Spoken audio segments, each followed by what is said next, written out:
एक बात अपने जीवन में सदा उतार कर, घर में अगर तुलसी का क्यारा है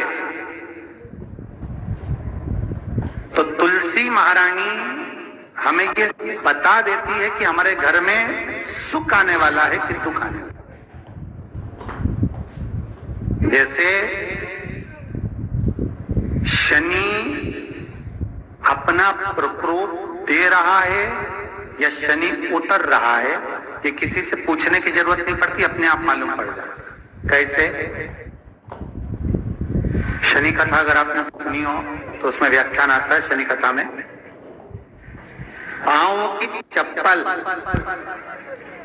बार बार टूट रही हो, कमर से नीचे जो वस्त्र पहने हो वो फट रहे हो, कहीं पजामा है, धोती है, आदि वस्त्र हैं, कपड़े हैं, वो अपने आप फट, आज के जमाने में तो फटे फटाए पहनते हैं लोग, फैशन। उसकी गारंटी नहीं है, उसका हम वर्णन नहीं कर, हम जब पहनते हम समझ जाते हैं इसको शनि तो ऑलरेडी लगा ही हुआ। जब उनका घुटना घुटनी सब फटा हुआ दिखता है तो उसमें लग जाता है कि शनि पहले से लग गया बापड़ा, उनके पहने से तो मालूम पड़े। शनि का नियम है, शनि कथा कहती है पांव की चप्पल बार बार टूट रही हो, घिस गई हो, बद्दी टूट रही हो, कुछ कर रही हो, और अगर कमर से नीचे जो वस्त्र पहने हो वो अपने आप फट रहे हो, समझ लेना कि शनि पांव से प्रवेश कर रहा, मतलब अपनी प्रखरता शनि दिखा रहा।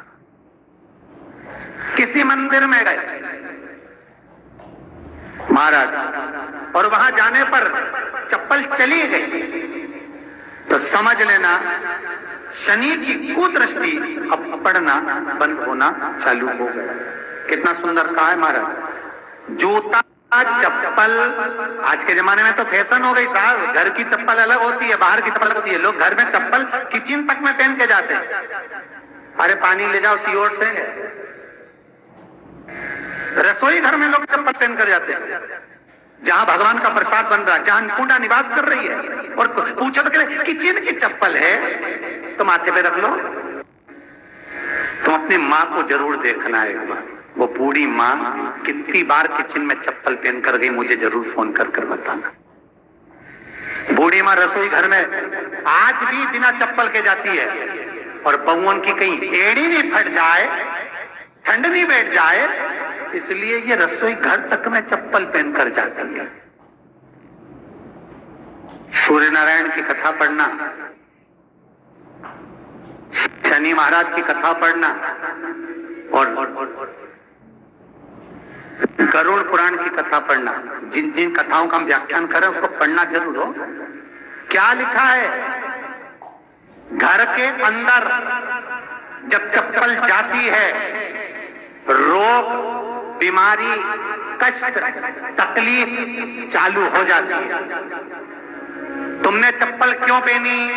ठंड नहीं बैठ जाए, रोग नहीं बैठ जाए। घर के अंदर उतना बढ़ गया, एक कालीन बिछा दो, एक दरी बिछा दो, मोटा आसन बिछा दो जिस पर तुम चल लो। जरूरी है, कई कई लोगों को हमने ये भी देखा कि कालीन पर भी चप्पल पहन के चल चल, और ब्राह्मणों को भोजन परोस रहा है, गुरुजन को भोजन परोस रहा है, ठाकुर जी की थाली बना रहा है, ठाकुर जी का थाल लगा रहा है, तो भी चप्पल है पांव। तेरा क्या होगा रे कालिया, क्या होगा? विचार तो करो। देह पड़ी रह जाए यहीं पर,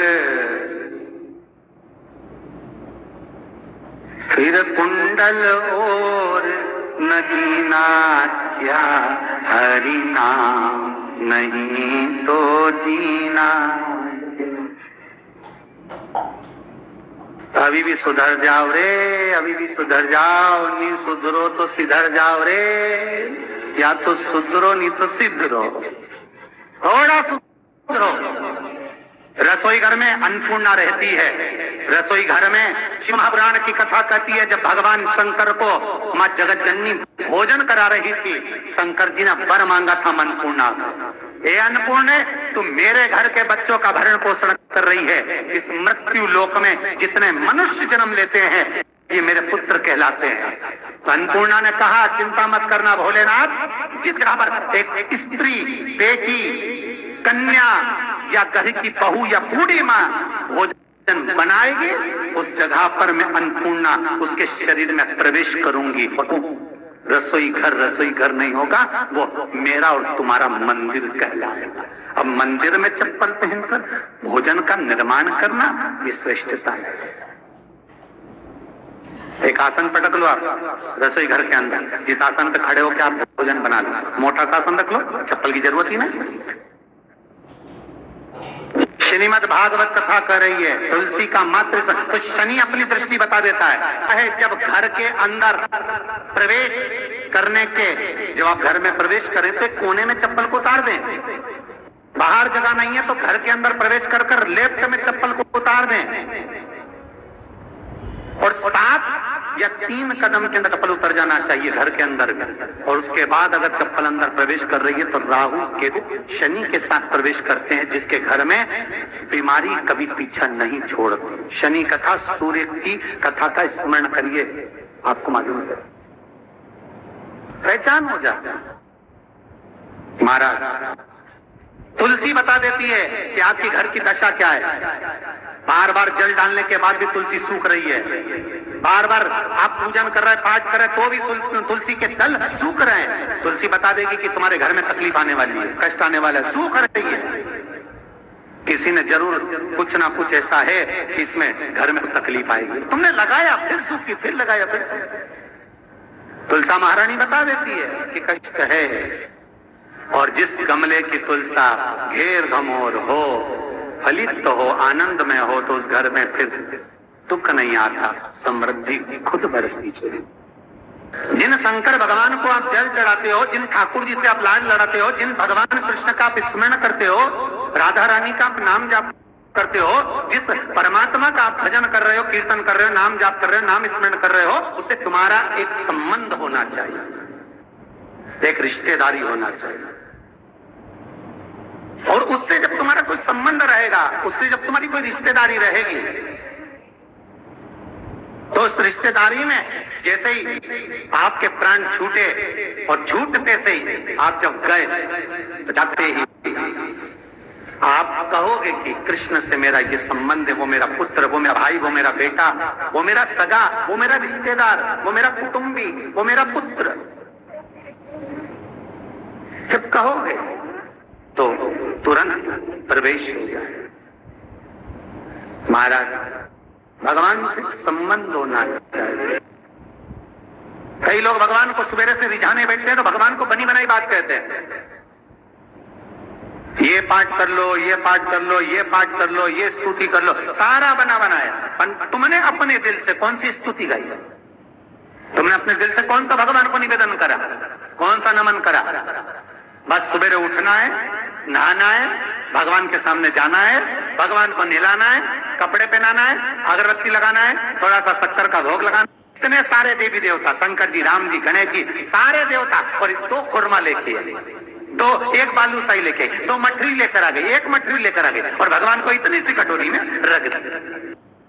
अब बोले, कई लोगों से पूछा, इतनी सी कटोरी में 1 मठरी, 1 खुरमा, और रोज मठरी खुरमा एक साथ नहीं रखती। वो तो आज दिन मठरी का भोग लगा दिया, कल खुरमे का लगाई, परसों गुजिया का, परसों पपड़िया का, कोई डब्बे में भरे भराए रखे रख दिया, और 1 लड्डू रोज लगा देगी, इतना बड़ा।